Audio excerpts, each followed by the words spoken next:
Բարև ձեզ, Ստեփան Գրիգորյան, YouTube-յան ալիքի մասնակիցներ։ Ողջունում եմ ձեզ բոլորիդ։ Այսօր հոկտեմբերի 20-ն է, մենք շարունակում ենք մեր աշխատանքը, դուք տեսնում եք ինչքան ակտիվ զարգացումներ են գնում եւ Հայաստանի ներսում, եւ Հայաստանի շուրջ։ Այսօր մենք կկենտրոնանանք Հայաստանի խնդիրների վրա, ինչը շատ հաճախ անում ենք։ Ես կխոսեմ եւ այցելության մասին Նիկոլ Փաշինյանի Վատիկան, Հռոմի Պապի հրավերով, եւ ես կխոսեմ նաեւ Եվրոմիություն Հայաստան հարաբերությունների մասին, այնտեղ շատ դրական զարգացումներ կան, անպայման մենք կխոսենք, բայց նաեւ այսօր ես անպայման կանդրադառնամ շատ ակտուալ ներքին քաղաքական հարցերին։ Դուք գիտեք, այսօր առավոտվանից լարված իրավիճակ է Գյումրու քաղաքապետարանում։ Մեծ թվով ուժայիններ մտան Գյումրու քաղաքապետարան, մեր հակակոռուպցիոն կոմիտեի հրահանգով կամ որոշումով լուրջ պրոցեսներ են գնում, այնտեղ կոռուպցիայի մեջ կասկածվում են քաղաքապետարանի աշխատողները, ինչքան հասկանում են փորձ է արվում ձերբակալել քաղաքապետ Գյումրու քաղաքապետ Վարդան Ղուկասյանին, այդ ինչ պրոցես է, ինչի հետ է դա կապված, անպայման դրա մասին կխոսենք, ու ես չեմ բացառում, որ երբ որ այս իմ ելույթը մտնի եթեր, այդ պահին նույնիսկ ինքը ձերբակալված կլինի, ես չեմ բացառում, հիմա լարված վիճակ է Գյումրու քաղաքապետարանի շուրջ։ Ես պետք է ասեմ, որ նաև շաբաթ օրը մեր ձևով շարժումը անցկացրեց բավական մեծ հանրահավաք Ազատության հրապարակում Երևանում, հետո մյուս օրը, Կիրակի օրը երեք անցկացրեցին մեծ այցելություն մեծ թվով մարդկանց Էջմիածին, Մայր Աթոր Սուրբ Մայր Աթոր տարածք, ստեղել ուշագրավ հայտարարություններ արվեցին մեջ ձևով այդ շարժման առաջնորդների կողմից, մեծ պրոցեսներ են գնում, շատ լուրջ մեծ պրոցեսներ են գնում, համախմբում գնում է պրո-ռուսական ուժերի մեջ, համախմբում մասամբ գնում է նաև իշխանություն եւ այլ դեմոկրատական ուժերի միջև, մենք տեսնում ենք այդ լուրջ զարգացումները, անպայման ես այսօր դրանց մասին ուզում եմ խոսել, պարզ է, որ բոլորը պատրաստվում են ոչ միայն ազգային ժողովի ընտրություններին, որոնք պետք է անցնեն հունիսի 7-ին մյուս տարվա, նաև պատրաստվում են վաղար շաբաթում համայնքիլ, վաղարշաբաթի համայնքում պլանավորվող նոյեմբերի 16-ի ընտրություններին բոլորը, նաև այդ թվում քաղաքապայմանագիրը, նաև այդ թվում պրոռուսական ուժերը, նաև այդ թվում եկեղեցին, կասկած ես չունեմ, քանի որ հայրաքելական եկեղեցին պարզ է գտնվելով ճնշման տակ կառավարության կողմից, պարզ է, որ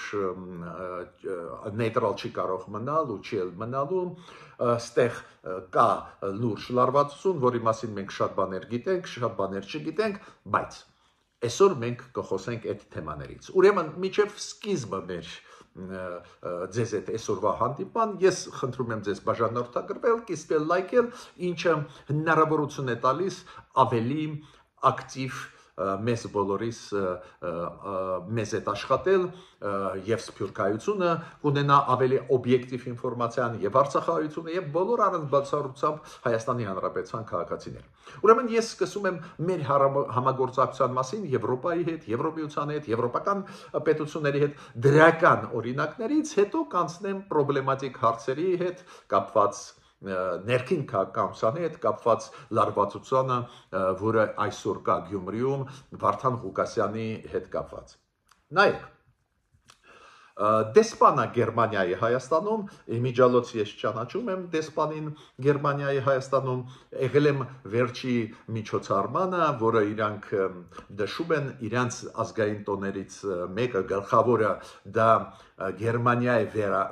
վերամիավորումն է, ինձ հրավիրում են միշտ գերմանացիք, ու այս միջոցառման ժամանակ փայլուն ելույթ ունեցավ Գերմանիայի դեսպանը Հայաստանում,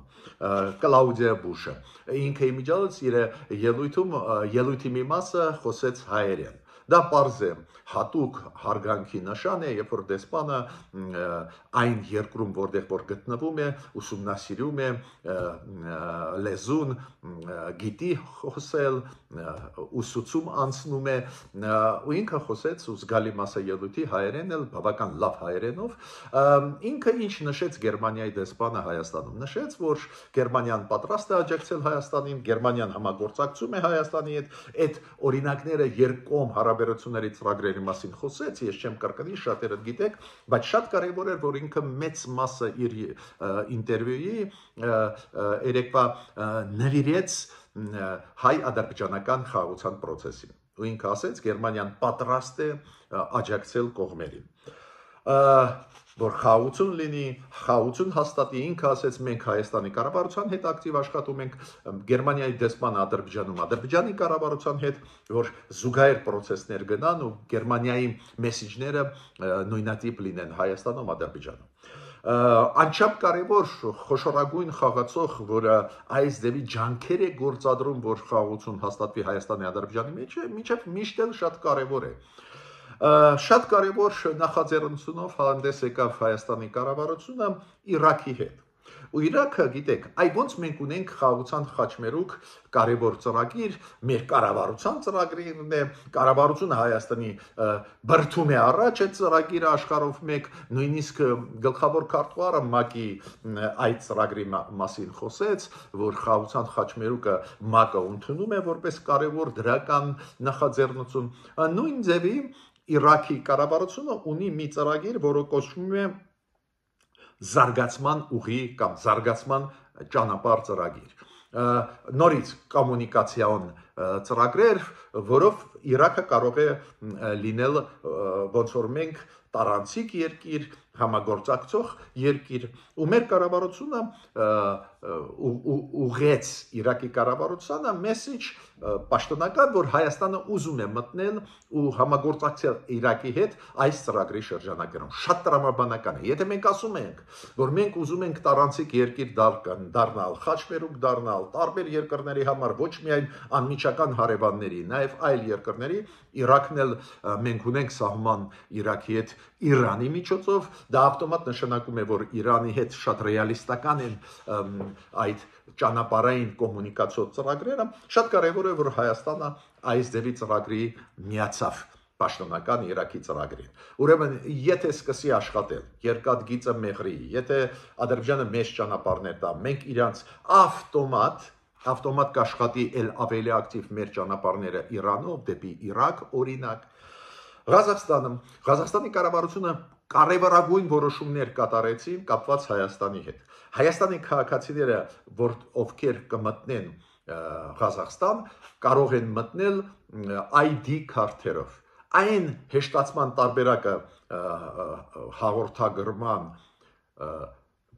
քաղաքացիների մտնել դուրս գալ երկրից, որը մենք ունենք Վրաստանի հետ, երբ որ մենք կարող ենք մտնել Վրաստան ու վերադառնալ ID քարտերով, նույն համակարգը հիմա աշխատում է Հայաստանի ու Ղազախստանի միջև։ Ավելին ուժեղացրեց այն ռեժիմը, որ 90 օր մենք կարող ենք մնալ մեր քաղաքացիները Ղազախստանում ամեն կես տարվա ընթացքում։ Այնտեղ նյուանսներ կան, ուժեղացավ դրականը։ Ինչ եմ ուզում ասել, այդ դա է լուրջ համագործակցությունը։ Ռուսաստանը հակառակ քայլեր է անում, դուք գիտեք, մեր վարորդները շարունակում են բողոքի ակցիաներ մեր կառավարության շենքի մոտ, կապված ինչի հետ, կապված նրա հետ, որ Ռուսաստանը բարդացնում է այս շփումը միջմարտկային, շփումը կամ համագործակցությունը ու տեղափոխումը բեռների։ Հակառակը Ռուսաստանը բարդացնում է, օրինակ մեր վարորդները հիմա տարվա ընթացքում կարող են միայն 90 օր լինել Ռուսաստանը, փոխարեն 180 օր։ Հայաստանը ուղիղ հակառակը հեշտացնում է մեր քաղաքացիներին մուտքը ու մնալը Ղազախստանում։ Դա շատ կարևոր դրական որոշումներ են երկկողմ Հայաստանի ու Ղազախստանի միջև։ Ու դա նաև վաղը, երբ որ տրանսպորտային այդ ուղիները սկսեն աշխատել, նաև Ղազախստանը, Հայաստանը, Ադրբեջանի միջոցով, Իրանի միջոցով ել ավելի ակտիվ կարող են համագործակցել եւ այլ եւ այլ։ Շատ կարևոր այցելություն ունի հիմա, այսօր պետք է ավարտվի այդ այցելությունը Նիկոլ Փաշինյանի Վատիկան։ Հռոմի Պապա հրավիրեց, դա կապված է գիտեք ինչի հետ։ Երանելիների սրբադասման արարողության հետ։ Դուք գիտեք 7 հոգի սրբադասվում են Վատիկանի կողմից, Սուրբ Աթորի կողմից, ու դրանց մեջ կա հայ ազգությամբ եպիսկոպոս Իգնատի Մալոյանը։ Ну, ես կարծում եմ դա էր առիթը, որ Հայաստանի վարչապետին հրավիրեց Հռոմի Պապը, մասնակցելու այդ առողակարգին սրբադասման 7 եպիսկոպոսների, նաև հայտվում հայ ազգությամբ Իգնատի Մալոյանին, այնտեղ այդ առողակարգին մասնակցել են նաև նախագահան Իտալիայի, նաև Լիբանի նախագահան։ Պարզ է դա հնարավորություն տալիս է այդ երկրների նախագահների հետ Նիկոլ Փաշինյանի շփումը ու շփումը եղավ։ Առանձին Նիկոլ Փաշինյանը պետք է ունենա հանդիպում ու կարող է այդ հանդիպումը կայացավ, դեռ մենք ինֆորմացիա չունենք, բայց Հռոմի Պապի հետ դա նախատեսված է, բայց ես չեմ թաքցնում, որ այս հրավերը Վատիկանի կողմից կապված է նաև այլ հարցի հետ, ոչ միայն նրա հետ, որ Իգնատի Մալոյանը ազգությամբ հայ, եպիսկոպոս, ու դա նաև պատիվ է Հայաստանի համար, մեծ սրբադասվում է հայ ազգությամբ եպիսկոպոս Հռոմի Պապի կողմից, նաև ստեղ կա մի գործոն այն բարդ հարաբերությունները, որը հաստատվեցին Նիկոլ Փաշինյանի եւ հայ առաքելական եկեղեցու միջև։ Ռեալ այդ բարդ հարաբերությունները հաստատվեցին Նիկոլ Փաշինյանի եւ կաթողիկոս Գարեգին II-ի միջև, բայց իմ կարծիքով եկեղեցին կարողացավ տրանսֆորմացնել այդ բարդությունները կառավարություն հայ առաքելական եկեղեցու միջև։ Նիկոլ Փաշինյանը պարզ է առաջի հերթին իր քննադատությունը ուղղում է Գարեգին II-ի հետ կապված, չեմ կարկանի որն են այդ քննադատությունները, բոլորդ գիտեք, բայց կարողացավ եկեղեցին տրանսֆորմացնել։ Հիմա դա դիտվում է աշխարհում որպես խնդիր, որը կա Հայաստանի կառավարության ու վարչապետի մի կողմից, մյուս կողմից հայ առաքելական եկեղեցու միջև, ու ես կասկած չունեմ, որ հրավիրված էր Նիկոլ Փաշինյանը նաև այն պատճառով, որ Հռոմի Պապը Լեոն 14-ը ուզում է այդ թեմայով խոսել Նիկոլ Փաշինյանի հետ։ Կասկած ես չունեմ, ինքը ուզում է լինել միջնորդ, որ մեղմանան այդ հակասությունները, որը այսօր կան Նիկոլ Փաշինյանի եւ Գարեգին II-ի միջև։ Ես կասկած չունեմ, որ այդ հարցը կքննարկվի ու միգուցե կփորձի Հռոմի Պապը մեղմացնել այդ հակասությունները, քանի որ պարզ է, որ մեր քրիստոնեությունը շատ հարգված է ամբողջ աշխարհով մեկ, նաև Վատիկանում, ու միգուցե իրանք մտահոգված են, ինչի հետ է կապված, որ ասենք 3 եպիսկոպոսներ հիմա բանտում են գտնված բանտերում Հայաստանի, այդ հարցերը կքննարկվեն։ Ես նաև ուզում եմ նորից անդրադառնալ Արարատ Միրզոյանի ինտերվյուին։ Deutsche Welle-ին ինքը տվեց շատ կարևոր ինտերվյու, 3-4 օրը մենք 2-3 հարցերին անդրադարձանք, շարունակում եմ անդրադարձը, քանի որ այնտեղ շատ ուշագրավ հարցեր շոշափվեցին։ Օրինակ, լրագրողը, որը այդ ինտերվյուն անցկացրել Արարատ Միրզոյանի հետ, Deutsche Welle-ի Գերմանիայի պարբերականի։ Ինքը ինչ հարց տվեց։ Ասում է, ոչ ոք չի հասկանում Հայաստանի դիրքորոշումը Ուկրաինայի հարցով։ Այդ ինչ դիրքորոշումը, դուք Ռուսաստանի կողմ եք, թե Ուկրաինայի կողմ։ Ну, պատասխանը Արարատ Միրզոյանի շատ լավն էր։ Ինքը ասեց, մենք հստակ մեր դիրքորոշումը ունենք, մենք հումանիտար աջակցություն տվեցինք Ուկրաինային, մենք ունենք կոնտակտեր Ուկրաինայի արտգործնախարարի հետ, մենք ունենք կոնտակտներ ուկրաինացիների հետ, քննարկում ենք հարցեր, ու ինքը Արարատ Միրզոյանը փորձեց ներկայացնել, որ կա կոնտակտ Ուկրաինայի ղեկավարության հետ, պարզ է Հայաստանը փորձում է լավ հարաբերություններ հաստատել, նաև հումանիտար աջակցություն տվեցին երեխաների Ուկրաինայի, բայց պատասխանը նա էր հարցը, նա էր, որ ինչի հետ է կապված, որ ընկալում այդպես է, որ Հայաստանը խաղ է տալիս։ Կոպիտ ասած, Հայաստանը հստակ դիրքորոշում չունի։ Օրինակ չի ասում, որ դա ագրեսիա է Ռուսաստանի Ուկրաինայի դեմ։ Ու ստեղ էլ պատասխանի մեջ, որը նորմալ պատասխան է, այնուամենայնիվ Առատ Միրզոյանը խուսափեց կոշտ դիրքորոշում ցուցաբերել։ Դա տարբեր ունի, տարբեր դու գիտեք հիմքեր, նաև այդ թվում մերոնք շատ մտավախություն ունենք սրել հարաբերությունները Ռուսաստանի հետ։ Այդտենց էլ ծանր են գնում հիմա հարաբերությունները Հայաստան-Ռուսաստան, չեն ուզում մերոնք նորից ու նորից, ասենք Ռուսաստանից ստանան, ասենք կոշտ արձագանքեր, դա է պատճառը, որ մեղմ են պատասխանում։ Ու Առատ Միրզոյանը ասաց, որ լրագրողների մոտ, փորձագետների մոտ այդ կարծիքը կա, ու այդ շրջանակներում դուք այդ հարցերը տալիս եք, մինչդեռ մեր հարաբերությունները Ուկրաինայի կառավարության հետ բավական նորմալ են, իրանք գոհ են նրանից, ինչ դիրքորոշում մենք ունենք։ Ես այդտեղ նորից ուզում եմ իմ կարծիքը ասել։ Հայաստանը էլ ավելի հստակ պետք է ասի, որ մտահոգված է Ռուսաստանի ագրեսիայով Ուկրաինայի դեմ, Հայաստանը էլ ավելի հստակ պետք է ասի, որ համարում է, որ հարգում է Ուկրաինայի տարածքային ամբողջականությունը, ու մյուսը, գիտեք, երբ որ մեր պատկան մարմինները կարող են կալանավորել կամ ձերբակալել Ուկրաինայի քաղաքացուն, միայն կամ Վրաստանի քաղաքացուն, միայն այն պատճառով, որ իրանք Ուկրաինայի կողմ կռվել են, Դոնեցկի մարզի դատարանի պահանջով, որը հիմա զավթած է Ռուսաստանի կողմից, դա էլ առաջացնում է այս դեպի հարցեր աշխարհում։ Ուրեմն, ստեղ իմ կարծիքով պատասխանը Առատ Միրզոյանի լավն էր, բայց ես օրինակ ավելի կոշտ կձևակերպեի մեր դիրքորոշումը, որ մենք ճանաչում ենք Ուկրաինայի տարածքային ամբողջականությունը։ Վերջ, նաև Ղրիմի հարցով։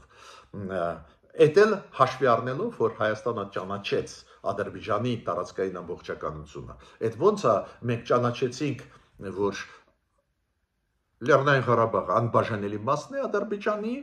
ինչի հետ կարելի է քննարկել, ուսումնասիրել, հիմա ես չեմ ուզում մտնել այդ հարցի մեջ, մյուս կողմից չենք ճանաչում տարածքային ամբողջականությունը Ուկրաինայի։ Գիտեմ, որ ճանաչում են, բայց էլ ավելի հստակ պետք է ասեմ։ Իմիջիայլոց Առատ Միրզոյանը հրավիրված է այսօր հենց Լյուքսեմբուրգ, քանի որ Լյուքսեմբուրգում կանցնի արտգործնախարարների նիստը Եվրոմիության։ Այնտեղ իմիջիայլոց կքննարկվի նաև Վրաստանում իրավիճակի հարցը, պարզ է այլ հարցեր,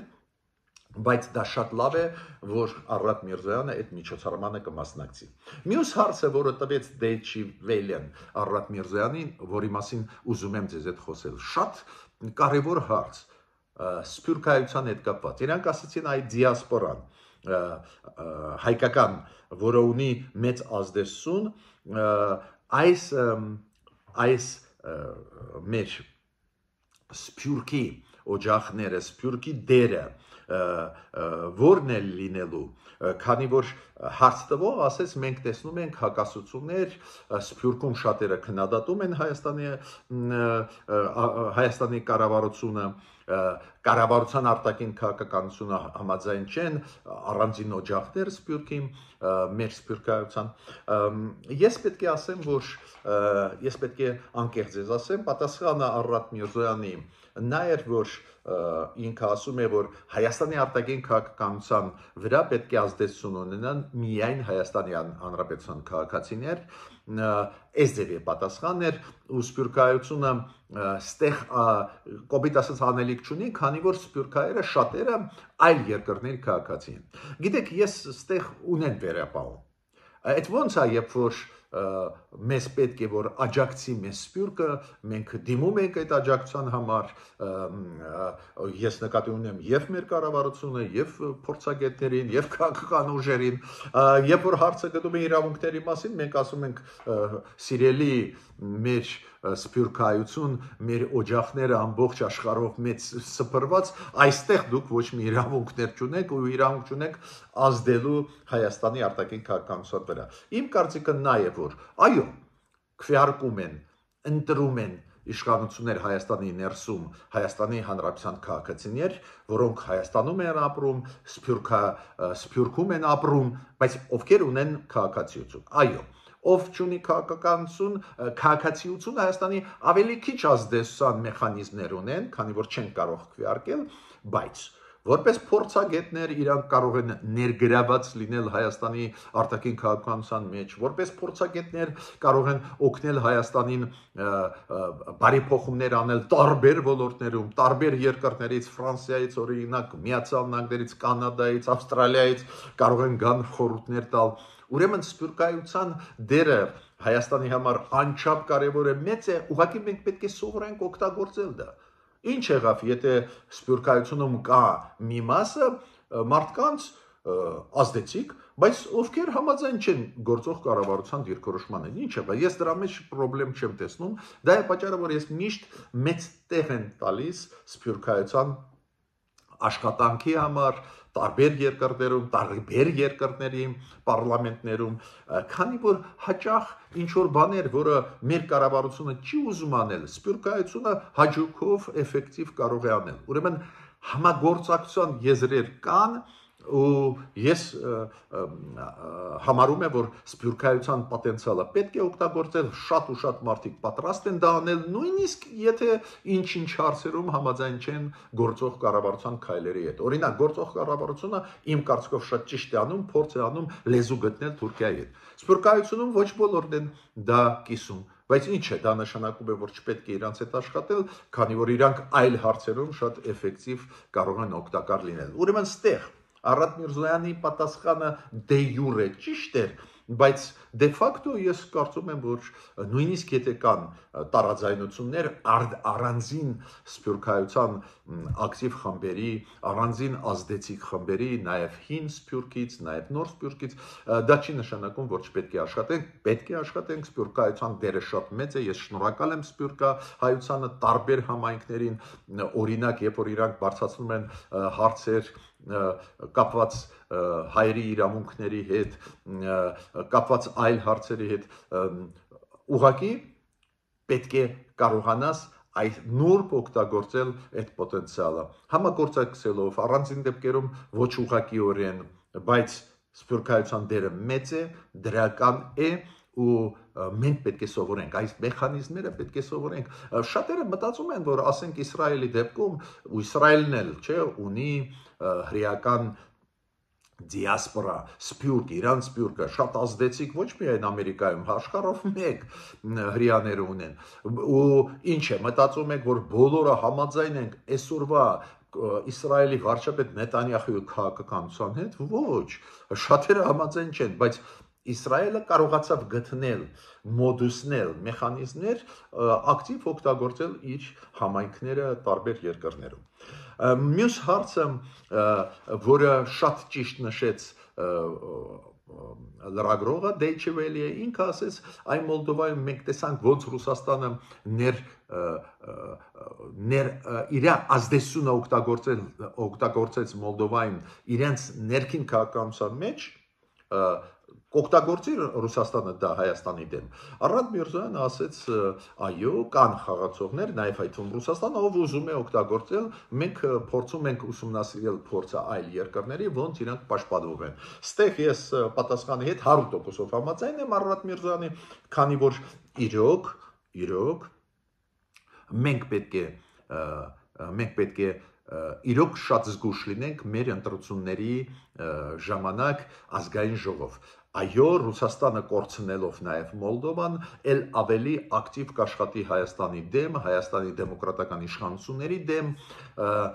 մեր ինքնության դեմ, որ այս ընտրությունների ժամանակ պրոռուսական ուժերը, որոնք չեն ուզում աշխատել աշխարհի հետ, որոնք նորից ուզում են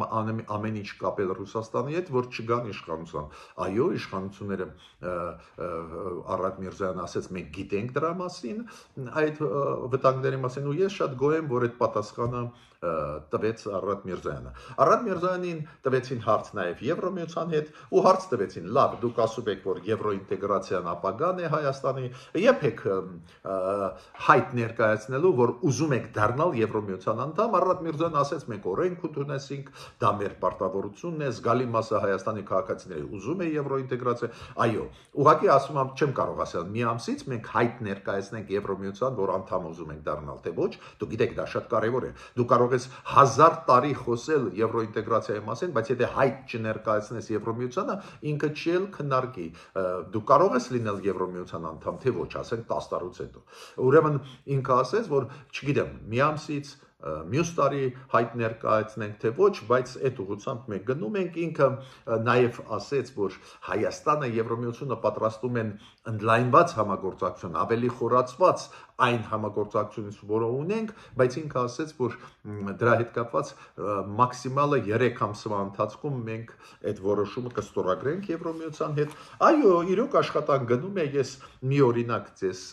ասեմ այդ աշխատանքի կապված վիզա լիբերալիզացիայի հետ։ Դուք գիտեք, վիզաների շենգենյան վիզաների ստացման հետ կապված լիքը հիմա տեխնիկական խնդիրներ կան, բողոքներ, բայց ընդհանուր քաղաքականությունը ճիշտ է։ Համատեղ կա հանձնաժողով վիզա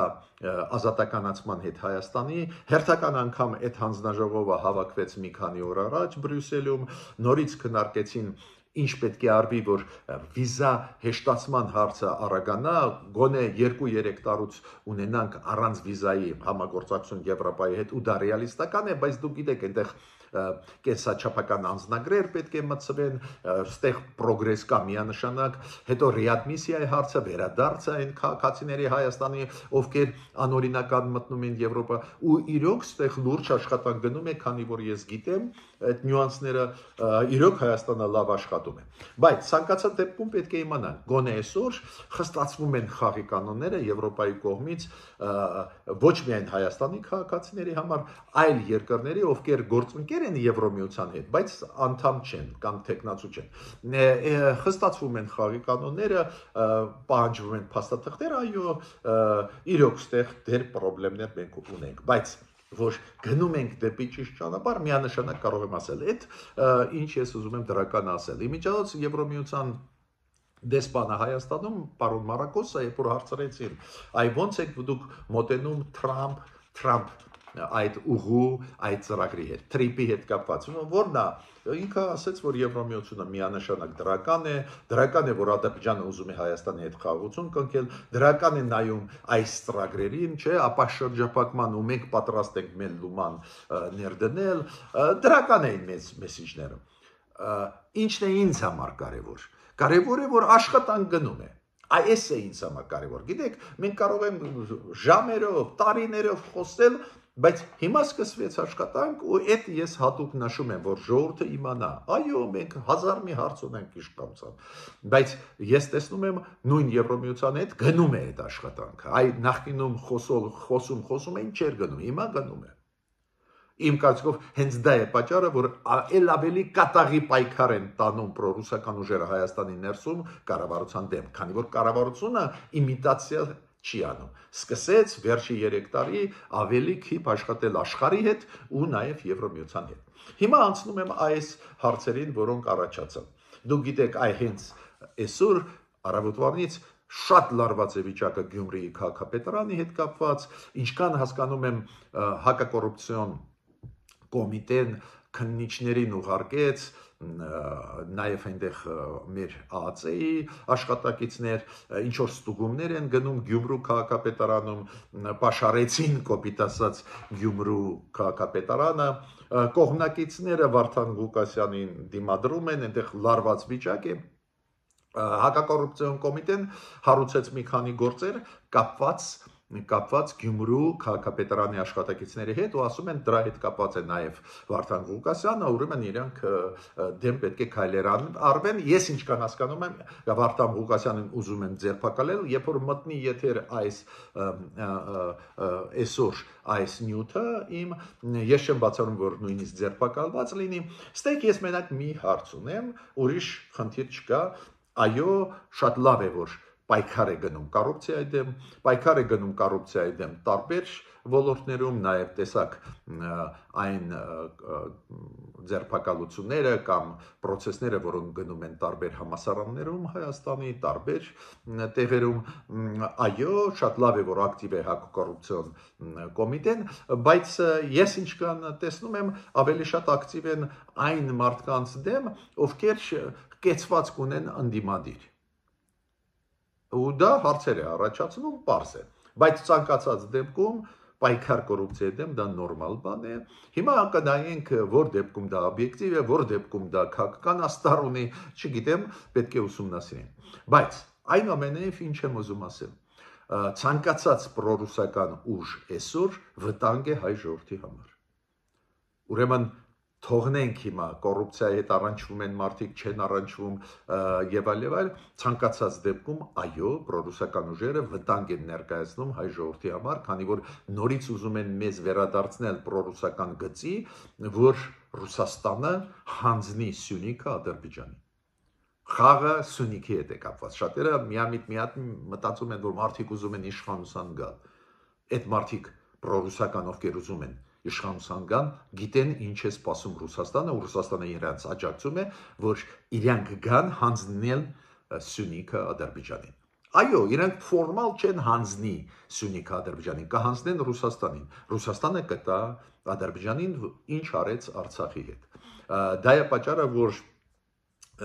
այս հարցը մեջ ընկնում է ու շատ դժվար է թացը չորից տարբերել։ Հիմա մի քանի խոսք Սամվել Կարապետյանի կողմնակիցների մեր ձևով շարժման շրջանակներում։ Բավական մեծ միտինգ իրանք անցկացրեցին շաբաթ օրը Ազատության հրապարակում։ Այս շարժումը ավելի զգուշավոր է գործում։ Օրինակ Վարդան Ղուկասյանը քաղաքապետը Գյումրու գոռում է Ռուսաստանը ռազմաբազան պետք է, նույնիսկ իր ֆունկցիաների մեջ չի մտնում գլոբալ հարցեր, դա կառավարության ֆունկցիա է, ինքը միջամտում է, բազան պետք է ստեղ մնա, քո ինչ գործն է, զբաղվի քաղաքով, Գյումրիով զբաղվի։ Մեր շարժման այդ նախաձեռնողները, նաև Սամվել Կարապետյանը շատ ավելի զգուշավոր քաղաքականություն են վարում։ Օրինակ, իրանց հանրավակի համար իրանք շոշափեցին սոցիալական հարցեր, որոնք շատ զգայուն են հասարակության համար, ու դա է պատճառը, որ իմ կարծիքով մարդաշատ էր այդ միտինգը։ Քննարկում են հարց քաղբանդարկյալների հետ կապած, իրանք ասում են նայեք Սամվել Կարապետյանը ոչ մի բան չարեց, բանտում է, նայեք այս մարդը ոչ մի բան չարեց, բանտում է, ուրեմն մենք ունենք քաղբանդարկյալներ, դա մեսիջներ են նաև աշխարհին, որ ոչ մի դեմոկրատիա չկա, մինչդեռ ես պնդում եմ դեմոկրատիա կա, ուղղակի պարզ է, որ իդեալական չի, պետք է ուսումնասիրենք դեպքերը, ինչով են տարբերվում, որտեղ սխալ է արվել, որտեղ ճիշտ են ձերբակալել, ու նաև պաշտպանություն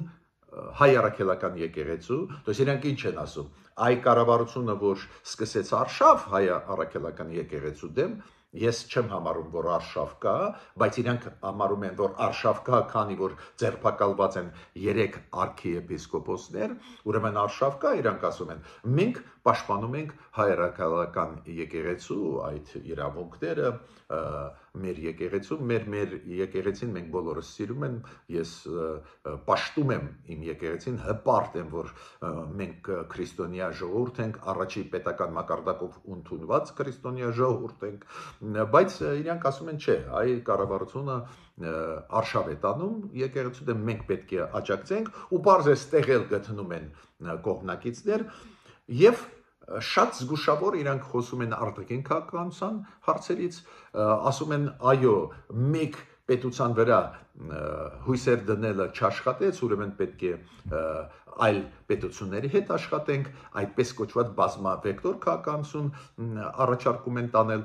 Իրանք ավելի զգուշավոր են, դա է իմ կարծիքով պատճառը, որ իրանց հանրավակի եկան մարդիկ։ Հիմա չեմ ասում շատ է, քիչ է, բայց եկան մարդիկ, ավելին մեր ձևով շարժման ներկայացուցիչները երեք կիրակի օրը նաև եղել են Էջմիածնում Մայր Աթոր Սուրբ Էջմիածնի տարածքում մասնակցել են ինչ-որ առավոտությունների, ուրեմն բավական լարվում է ներքին քաղաքականության իրավիճակը, քանի որ մոտենում են վաղարշաբաթի համայնքի ընտրությունները, որոնք պետք է կայանան նոյեմբերի 16-ին, պարզ է տարբեր քաղաքական ուժեր ակտիվանում են, իշխանություններ ինչ-որ պրոֆիլակտիկ քայլեր է անում, առանձին դեպքերում այդ քայլերը իմ կարծիքով անհրաժեշտ են, առանձին դեպքերում այդ քայլերը հարցեր են առաջացնում, ուրեմն գնում է պոզիցիոն պայքար գնում է, ոչ պոզիցիոն պայքար գնում է, նայեք ոնց է գնալու զարգացումը, բայց միանշանակ ողջունում եմ այն քայլերը մեր կառավարության, որը ուղղված են պրոռուսական ուժերի դեմ։ Կառավարությունը չի կարող դա հրապարակային ասել, բայց պրոֆիլակտիկ քայլեր պրոռուսական ուժերի դեմ պետք է արվեն, ինչը արեց Մայա Սանդուն Մոլդովայում ու փրկեց իր երկիրը կործանումից։ Ես ավարտեցի իմ ելույթը, մինչ նոր հանդիպումներ։